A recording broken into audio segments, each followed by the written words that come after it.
G.K. Chesterton was one of the dominating figures of the London literary scene in the early 20th century. Not only did get into lively discussions with anyone who would debate him, including his friend, frequent verbal sparring partner, and noted Irish playwright George Bernard Shaw, but he wrote about seemingly every topic in every genre, from journalism to plays, poetry to crime novels. He said something about everything, and he said it better than anyone else, writes Dal Alquist, president of the American Chester Society. On the Society's website, most of Chesterton's literary output was non-fiction, including thousands of columns of various periodicals. But today he is best remembered for his fictional work, a mystery series about Father Brown, a Catholic priest and amateur detective. He began his literary career as a manuscript reader for a London publishing house, but he soon moved into writing art criticism. When his friends formed a journal, the speaker Chesterton contributed a series of articles and soon began writing for the London Daily News and Bookman as well.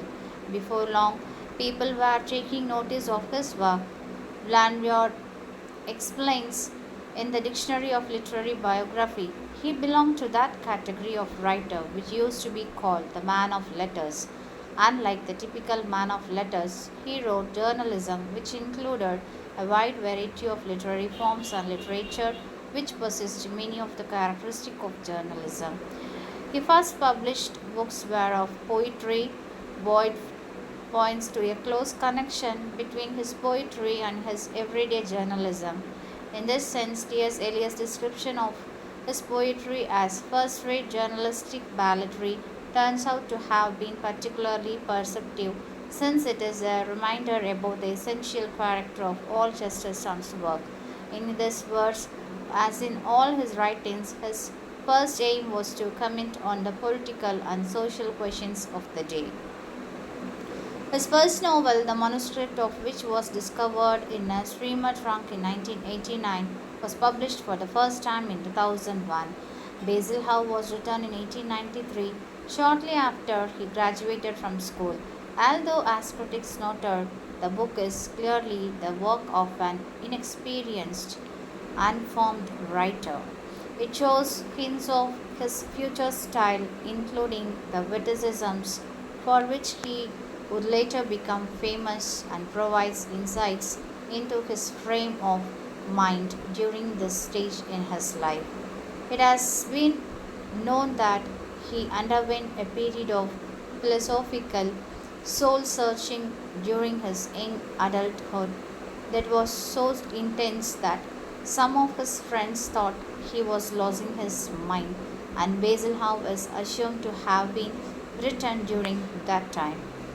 Much of his work reflected his social concern, using literary devices such as parable and allegory. He sought to bring about social changes that embodied his religious and political beliefs.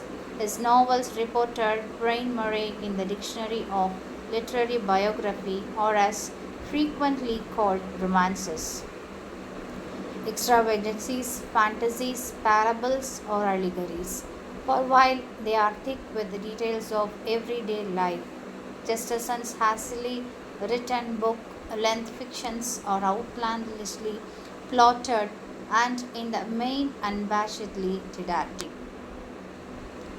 Heretics is a collection of 20 essays by Chesterton, published by John Lane in 1905. In it, he quotes at length and argues extensively against atheist Joseph Macabe and delivers diatribes about his close personal friend and intellectual rival George Bernard Shaw, as well as about Friedrich Nietzsche, H.C. Wells, Rudyard Kipling, and an array of the other major intellectuals of his day, many of whom he knew personally.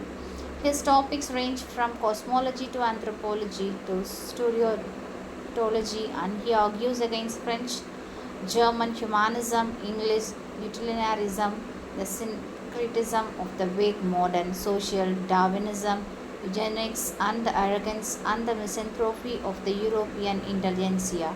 Together with orthodoxy, this book is regarded as central to Chesterton's corpus of moral theology.